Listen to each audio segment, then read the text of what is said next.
Maayong adlaw mga idol, ang mga himuon na to karon, Suzuki Transformer, mag PMS lang ta. Chinsu oil, oil filter, spark plug, mag flashing oil din tayo. Tapos 3 litro na coolant.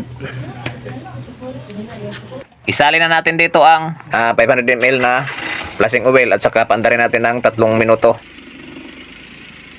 Yung oil. After 3 minutes, ibaba na natin ang lumang engine oil at salinan na natin ng bagong engine oil. Tanggalin natin ang lumang spark plug at saka papalitan natin ng bago. Tanggalin din natin dito ang thermostat at papalitan din natin ang thermocap.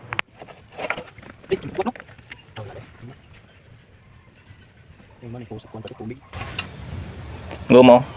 Goot ng gumo tro. Isa na thermostat og kani ilisan po niyo. Thermocap. Di na ta maglangan, i-wash out na natin dito ang tubig. Ano ginagawa mo? Ngayon kita natin na marumi. At para maikabit na natin ang bagong thermostat at saka bagong thermocap. Ayan, malinis na. Diretso na tayo, ikabit na natin ang bagong thermostat at bagong thermocap. Huwag kalimutang higpitan.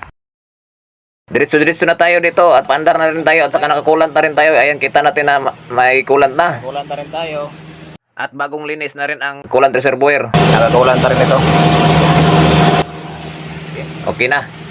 Malakas na rin mag-ikot ang gulong ng sasakyan na ito. Pauwi na sila. Kumbati!